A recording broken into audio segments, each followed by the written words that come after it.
Hello there, and welcome to another edition of Health Matters, a presentation by the Ministry of Health. I am Nazim Hussain, glad that you can be with us on today's program.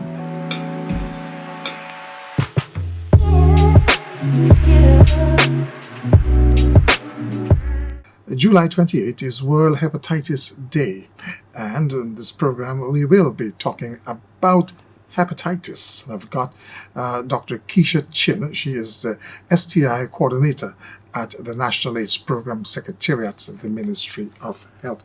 Welcome, Dr. Chin. Thank you, Mr. Great. Nazim. So, hepatitis, not much is talked about this. Is always we're hearing HIV, some regular chronic disease in terms of diabetes and hypertension and so forth. But somehow, hepatitis is not on the radar, and even globally.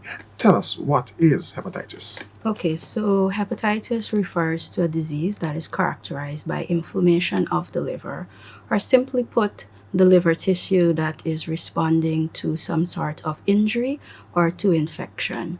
And as it relates to the global impact of hepatitis as a disease, it is believed that every 30 seconds there is a hepatitis related death. And also, the statistics would tell us that there are about 3 million new infections yearly of some form of hepatitis, and about 1 million deaths yearly that are related to hepatitis as a disease. Wow. And so that's hepatitis. There are various types of hepatitis. Yes, they are.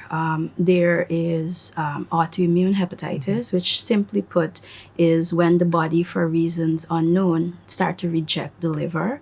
There's also non-infectious hepatitis, which that's hepatitis that is not caused by some form of infection, like, for example, alcohol-related hepatitis.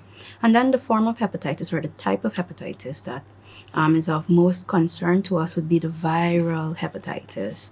And there are about 5 types of viral hepatitis. You have strains A to E. So you have A, B, C, D, and E of viral hepatitis.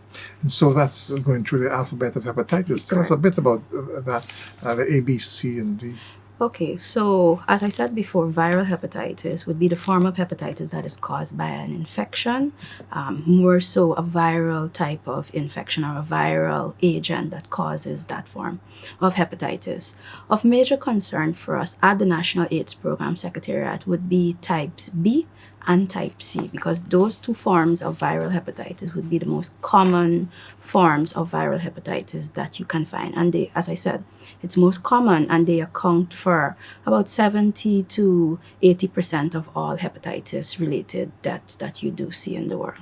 I want to talk about transmission, but before we talk about transmission, I just want to pick up on something that you would have mentioned. Liver infection or liver hepatitis, and that's alcohol related. Tell us a bit about that. Okay, so essentially how the disease would operate is that there's still inflammation of the liver that was either caused by injury or infection. In this case, it would be injury that is caused by chronic or prolonged alcohol consumption. When doing a comparison of non-infectious hepatitis as compared to hepatitis that is caused by some form of infection, you would find that the clinical presentation may be the same. However, depending on the type of hepatitis that you're referring to or you're talking about, there are some differences, some marked differences in the clinical presentation. So essentially, non-infectious hepatitis would be the one that is caused by alcohol consumption, and sometimes it can also be caused by abuse of certain medications, like, for example, painkillers as well. Let's look at Ghana now. Which one of those hepatitis will give you sleepless nights? Okay, so the most common form of hepatitis that you would find in Ghana would be the viral forms of hepatitis, as I said before, particularly B and C. Initially, having entered the program as the National STI Program Coordinator, we ensured that the Ministry of Health, through the National AIDS Program Secretariat, would have tried to provide a comprehensive package of services that not only offered HIV testing, but testing for various forms of sexually transmitted infections, one of them being hepatitis.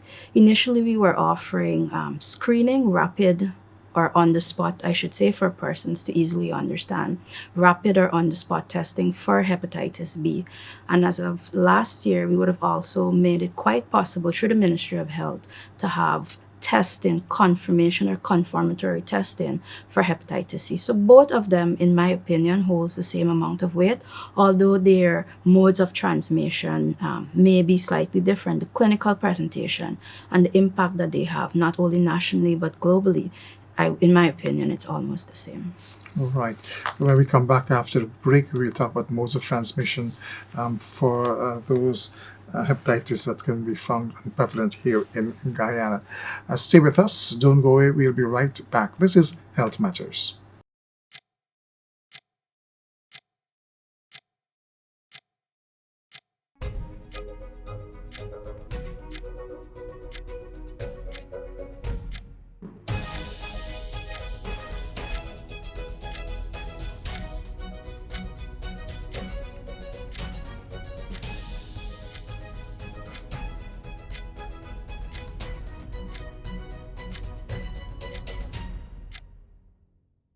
Welcome back to our program. This is Health Matters. We're talking about hepatitis, and I've got Dr. Keisha Chin, CI Program Coordinator at the National AIDS Program Secretariat.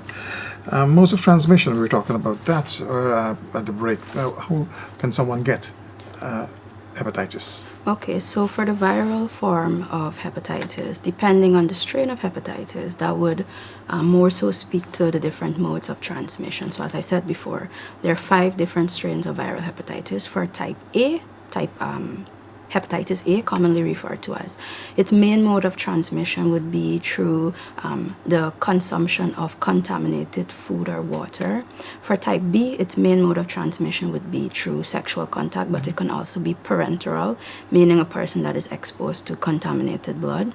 For type C, its main mode of transmission can be parenteral or contaminated blood or blood products, but it can also be transmitted through sexual contact. For type D, that you mostly see going as an accompanying form of hepatitis for type B, and for type E as well, they are transmitted through contaminated food or water.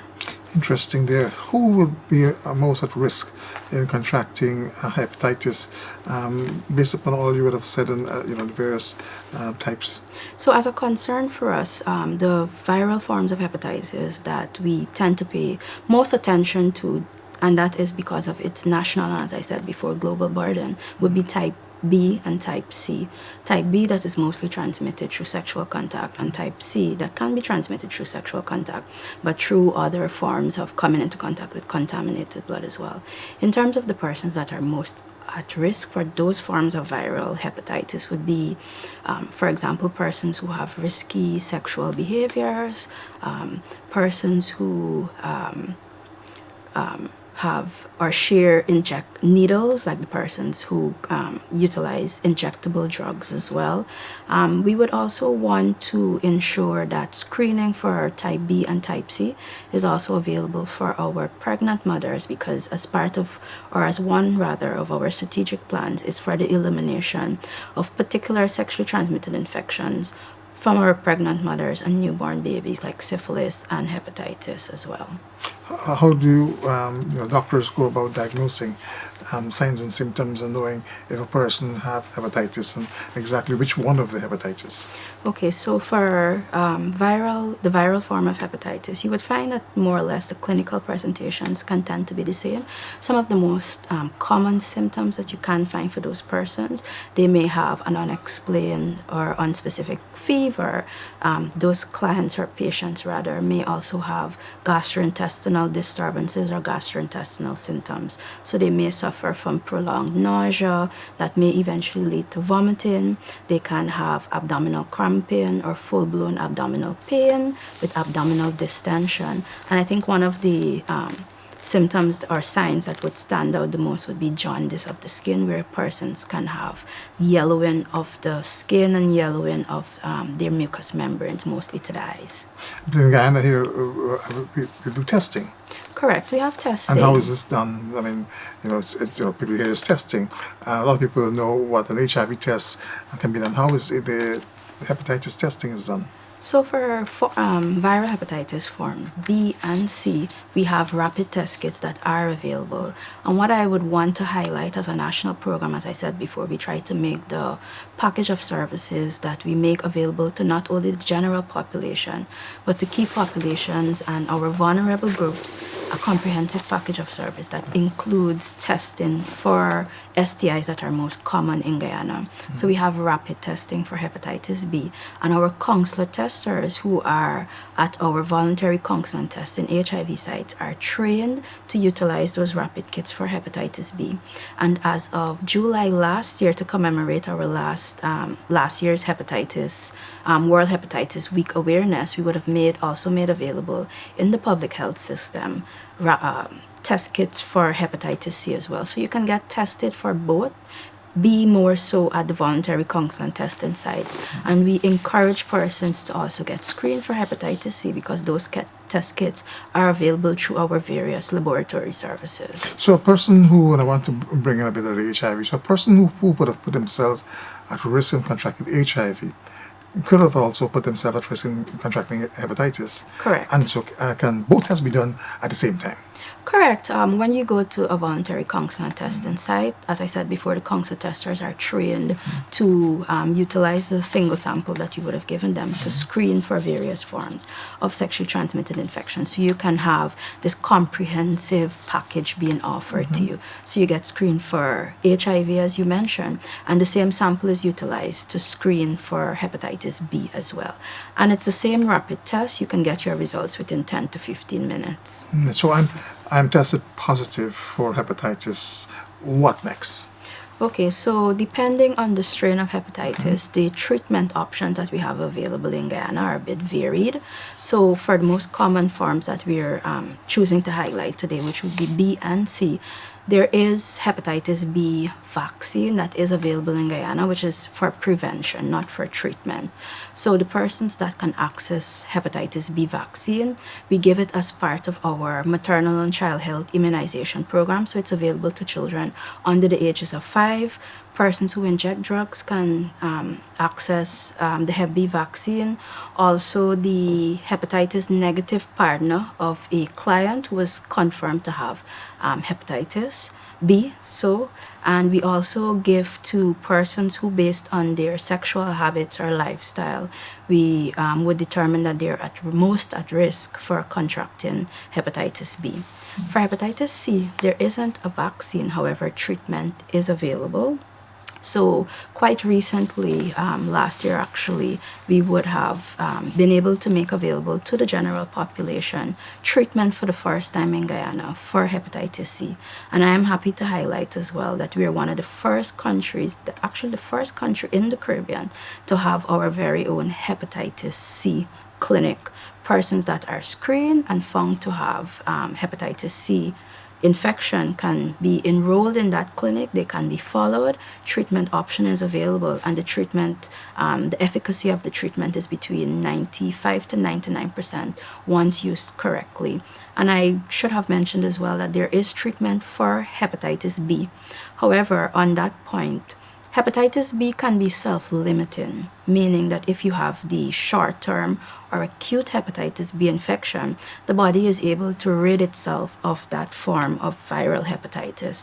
However, a very small percentage of clients tend to progress towards having long-term or chronic hepatitis B infection, and treatment options are available for the chronic form of hepatitis B. There's no cure, but the treatment option is there to help with the symptoms that once placed on treatment and followed in a clinic, that person can go on to live basically a life that isn't affected to that extent by hepatitis B. Some of the symptoms you have mentioned earlier on, are some common symptoms, and people, love to go and seek, medication from herbalists. Is this something good? It should be checked. So in terms of, if you haven't listened to us, you think that you're presenting with any of the symptoms that we would have mentioned, I would advise you to go to your community health center or a care and treatment site, or a And so, HIV so testing that's site interesting. So to get tested. most of the health centers, or all of the health centers in Guyana, people can go and access diagnosis, testing, and so forth. So you can have a laboratory screen done at your primary healthcare facilities, meaning at your community health centers. But we do have specific sites, which are our VCT sites, that offer on-the-spot rapid testing. If you go to a community-based health center that isn't an HIV testing site, a sample can be taken off and sent to the lab for testing. Do they have, as you said, the vaccines here in Guyana, or So Hep B vaccine is available in Guyana, and it's available to the cadre of persons that I would have already listed. Hep C does not have a vaccine, but we do have free treatment that is available for the chronic form of Hep B and for Hep C infection as well. is there a prevention vaccine for people who would most likely put themselves at risk? So Hep B would be the prevention vaccine. We do not have a prevention vaccine available to us for hepatitis C. Right. Is there any other thing we need to know about hepatitis? I would just tell persons to ways in which you can prevent is not particularly for Hep B, not only to go and have the vaccine made available to you, but also to be cognizant of your sexual behaviors and your lifestyle. We know the risk factors that exist for a person to be exposed or to have a higher probability of contracting some form of sexually transmitted infections. Like, for example, having multiple partners, injecting drugs, having condom-less sex, etc. So while treatment and various follow-up options are available for these persons, I think one thing that an individual can do for themselves is to take a look at their sexual lifestyle and their habits, and try to change the things that you can so as to prevent you from contracting some form of sexually transmitted infection. And I mentioned that July 28th is World Hepatitis Day. And do we have a theme this year? No. Correct. So the international theme would be "We Are Not Waiting" or "We're Not Waiting" for the 2023 World Hepatitis Awareness Week. Right. And so you're not waiting, you'll be quite busy out there. Correct. What's plans this year that the National AIDS Program and the Ministry of Health will be having this year? Okay, so in keeping with the theme, it basically speaks to taking the service to the community, taking the service to the persons that are most in need of screening, treatment, preventative methods, etc.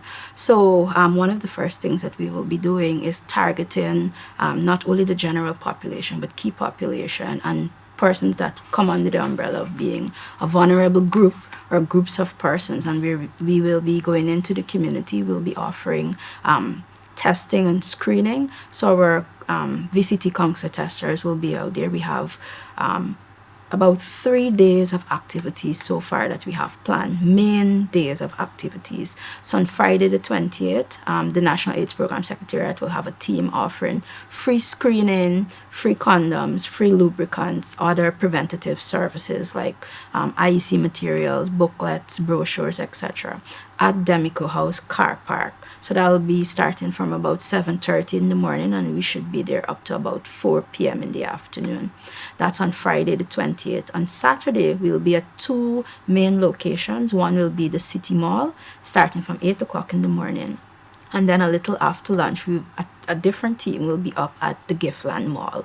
And then on Sunday, we will be at Perica Stelling or the Perica Market, offering the same services. And then Sunday afternoon, we will be at the KTC Wall. So as I said before, you can come out, not only get screening for hepatitis, but you can also be screened or tested for HIV, free condoms, free lubricants, and free information material so that you can go home and read. And we can bring that health promotion and awareness for the different forms of sexually transmitted infections to our population. Dr. China, as I have you here, and I know also you work with HIV. And recently, National AIDS Program would have introduced new prevention, PrEP, and self-testing. Quickly, we've got a couple of minutes. We could talk about both of them. Let's say PrEP. Okay, let's start with PrEP. So PrEP stands for pre-exposure prophylaxis. And would that also be available, you think, at these?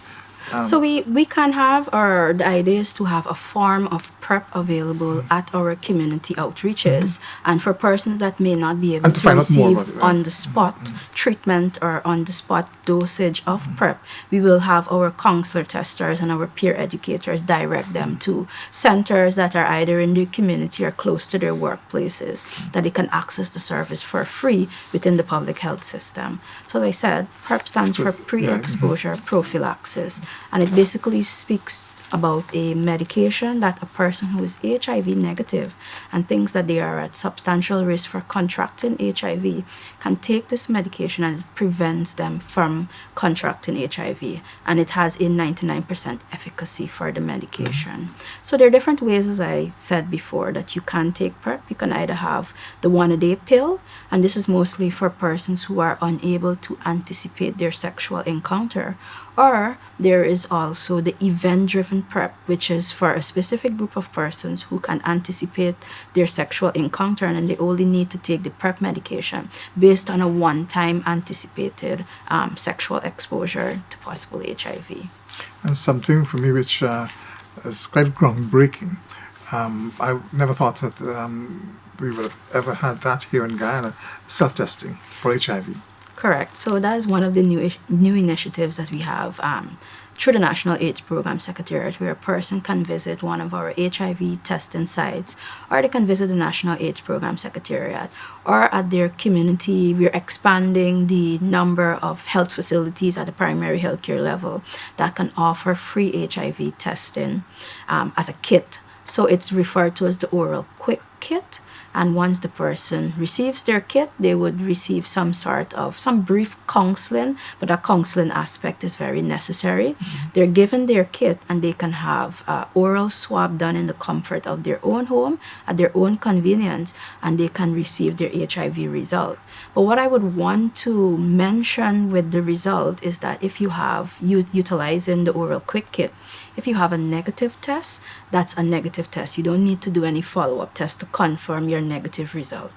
However, if you have a positive or a reactive reading, that is only preliminary. In Guyana, we follow a national algorithm, so a person is not diagnosed as living with HIV with one single test. If you have a preliminary positive with that kit that you would have utilized in the comfort of your own home, you have to then go to a health facility for those results to be confirmed. Dr. Chin, thank you very much for being on our program today. This has been Health Matters.